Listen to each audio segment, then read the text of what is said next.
Welcome back to the FPL video and podcast. This will be the updated wildcard team for Gameweek 3, and I'll discuss different premiums and team structures to what was covered several days ago in the original best wildcard team. Also check out the predicted lineups, team selection, and transfer tips. And tomorrow, Saturday the 31st of August, I'll be doing a deadline stream for Gameweek 3, so keep your eyes peeled for that as well by smashing the like button of this video, getting it to over 200 likes, and let's keep on pushing towards new goals like 35 subscribers. Check all the other links in the description below for my Patreon, the Championships Discord server, FPL League, and Draft Town, which you can see on screen on YouTube, and they show the player rankings in terms of predicted points over the next 3 game weeks. You can toggle it into anything you want, basically. Predicted points for 1 game week, chance of scoring, chance of assisting, even chance of getting booked. So check the link in the description below for Draft Town. I've been using it for over a year at this point. But without further ado, let's jump straight into it. The main wildcard team I'll discuss throughout most of this podcast will cost 99.9 million, so I'll have 0.4 million left in the bank, and towards the end I'll show you a different structure, and that squad will cost 100 million, so it should be affordable to the vast majority of you. And if you are struggling to get to certain picks, I will discuss some possible downgrades, and conversely, if you have more money left in the bank, you could make some upgrades, which I'll also highlight as we go along. But let's start off with the 2 goalkeepers, and this time round there's no premium goalkeeper between the sticks.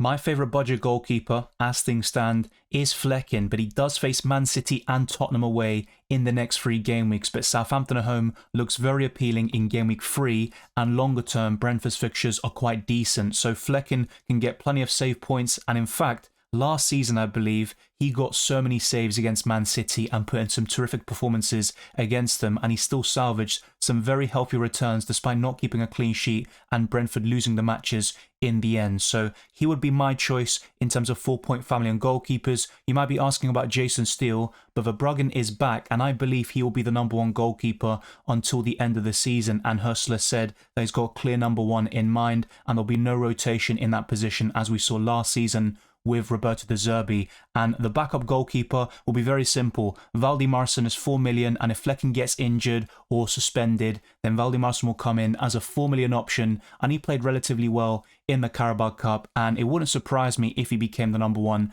at some point this season or in the future. But I think these 2 goalkeepers, for such a limited price at 8.5 million, it allows you to spend more money in the outfield players, and you've also got a lot of saves potential and the odd clean sheet on the horizon.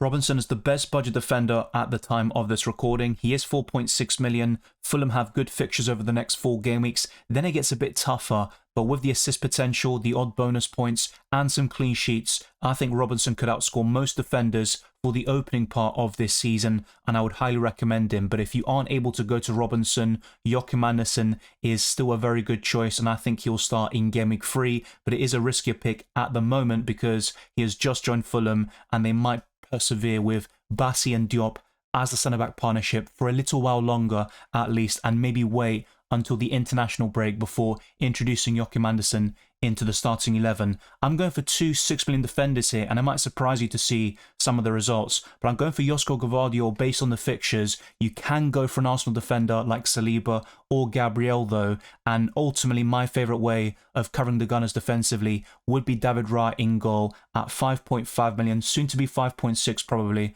and he's been the highest scoring goalkeeper in FPL so far. He won't continue the 9 points per game, but he still can do very well over the course of the season. But with Man City, you could be a bit put off by Gvardiol. He's not bombing forward like he was towards the end of the last campaign, and that has a lot to do with Rico Lewis in the starting 11 instead of Kyle Walker. If that were to change in the coming weeks, I think Gvardiol will have more license to go forward and get more attacking returns in the process. Now, my third defender is to cover Liverpool, but no Trent Alexander-Arnold this time. Instead, I'm going for Andrew Robertson, and you could easily go for Virgil van Dijk, and a bit of a riskier pick would be Konate at 5 million. He's someone worth looking at, but there could be rotation between him and Kwanzaa. So I'm going for Andrew Robertson for now. He's got some assist threat and bonus points potential, but I think that has decreased over the last few years, and Trent Alexander-Arnold is a step above and worth the extra million. But with the budget I have and what I want to build with this 15-man squad,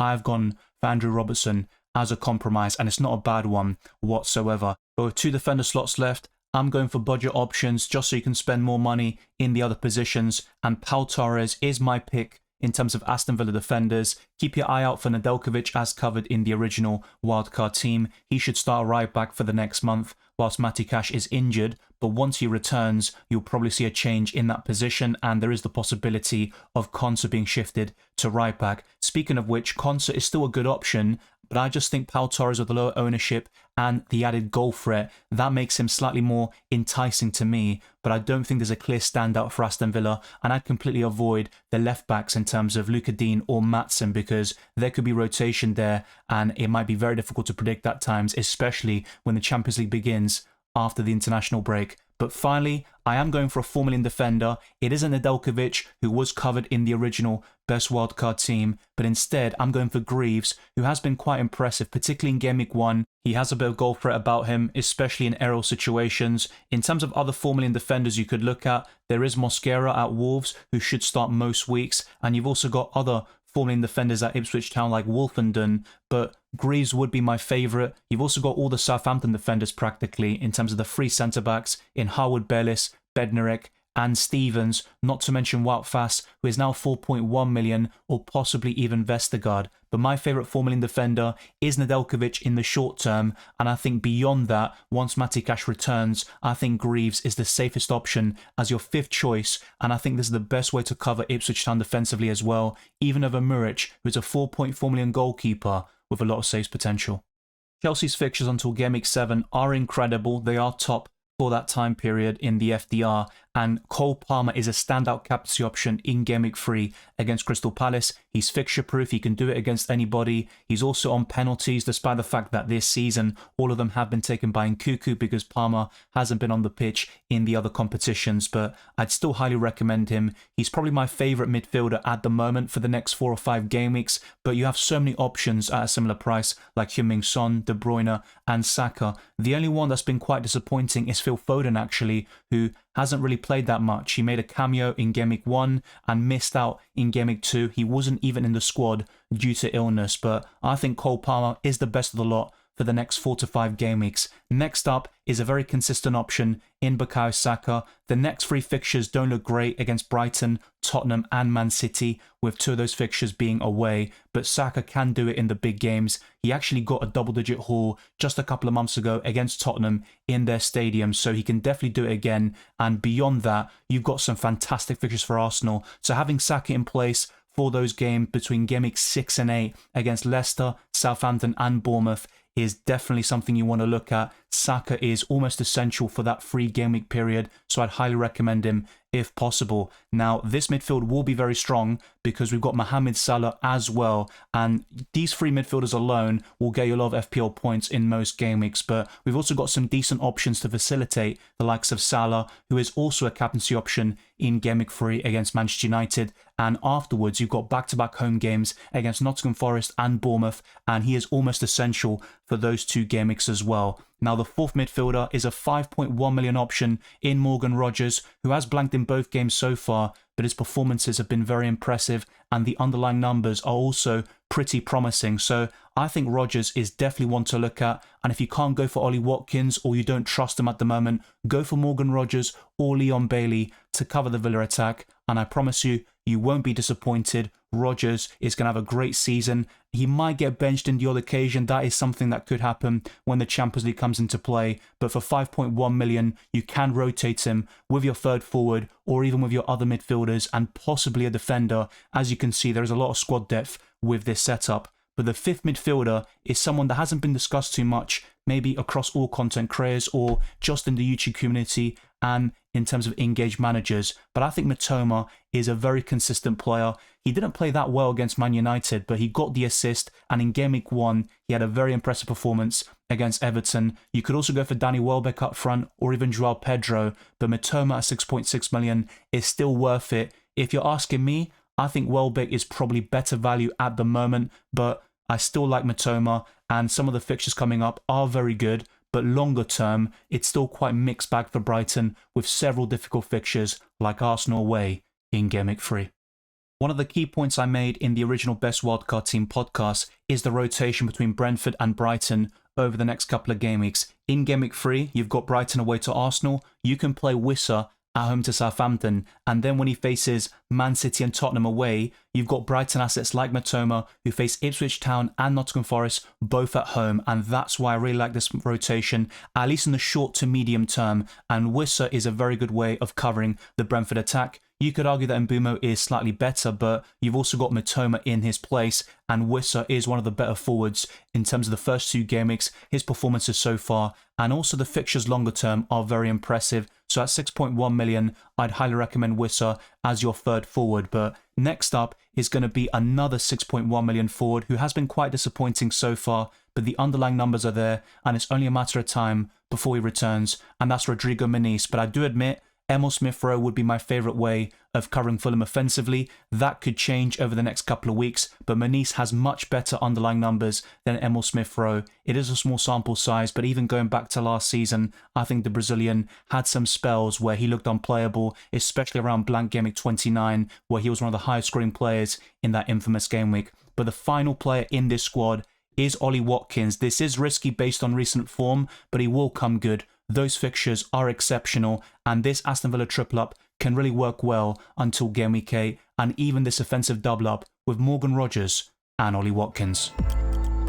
Using the website FPL.team, I'll show you the starting 11, which has Flecken in goal, Robertson, Gvardiol and Robertson as the back three, Palmer, Rogers, Salah and Saka, which is a formidable midfield 4, and then Wissa, Watkins and Muniz up front. The bench includes Valdimarsson, Mitoma, Pau Torres and Greaves. You could make a case for starting Pau Torres over Robertson, and I think that's fair enough. And in terms of FPL.team, they actually don't recommend it, but then again, you have to make your own decisions. This is just a bit of a guide in terms of predicted points, and I personally would give the edge to Robertson because of the bonus points and attacking potential, but Pau Torres has a better chance of a clean sheet away to Leicester City. In terms of the captaincy, I think Palmer is the standout, even if you have Erling Haaland, and I think the way I'd rank it is Palmer first, Haaland second, Salah third, possibly Saka fourth, and Isak fifth, but Newcastle haven't looked convincing whatsoever, so Isak is a bit of a risky pick to be fair, and Ollie Watkins is a great shout actually, despite having some poor form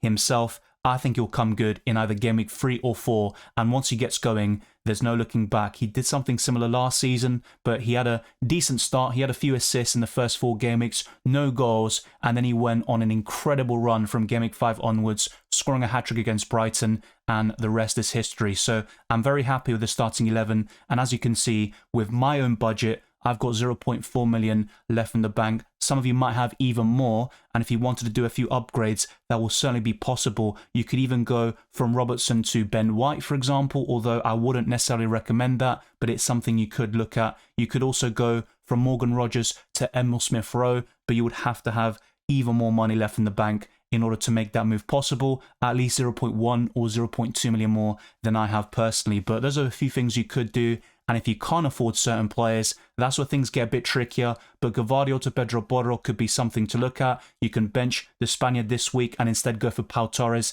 and Robertson in the starting 11. So there's a lot you could do in terms of finding that balance and what's right for your structures. But next up, I'm going to show you a Salah and Haaland draft. And as you can see here, the expected points is 54.5. So even lower than what I showed you just now. But then again, if I put Robertson in for Pau Torres in the original team, it would have gone up to 55.7 expected points. So with this setup, we still have Flecken and Valdimarsson as the goalkeeper duo. Robinson remains, but I've gone for Nedeljkovic as the 4 million defender, and Konate, who is a bit of a risky pick to be fair, and a midfield 5 of Palmer, Rogers, Salah, Smith-Rowe, and Eze, who has great underlying numbers. He also played very well in the Carabao Cup in midweek with a goal and an assist in a 4-0 win over Norwich City, and a front 2 of Haaland and Wissa. Now you might be thinking, where's Mbeumo? He was covered in the original best wildcard team, so be sure to check that out. The bench includes Valdimarsson, Welbeck, Pedro Porro and Lewis Dunk. I'm not a big fan of 4.5 million defenders at the moment. I like Joachim Andersen, but with Robinson already there, I wouldn't go for a Fulham defensive double-up. Not to mention Joachim Andersen could get into the starting 11 over time, but it might take a while until that happens. Then you've got Konsa, but with Nedeljkovic already there, an Aston Villa defensive double-up isn't ideal. I'd rather go for Rogers and Bailey, or possibly Ollie Watkins up front. I think a Villa offensive double up is ideal, but you don't trust them enough defensively to go for 2 or 3 of their options in the defense or in goal. Now, in terms of money in the bank, 0.3 million for me. So this squad would cost approximately 100 million. It's slightly more expensive than the other one, but we're talking about very fine margins, a 0.1 million difference. Let me know which wildcard team you prefer and what would you change across both squads to build the best wildcard team possible for Game Week 3 and beyond. Thank you very much for watching this video and listening to this podcast. If you enjoyed it or found it useful, then be sure to smash the like button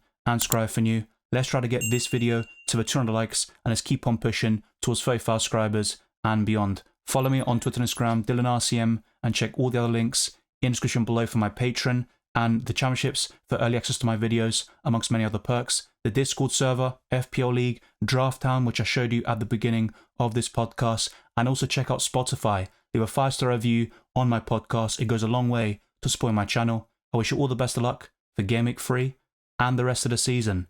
And I'll see you next time.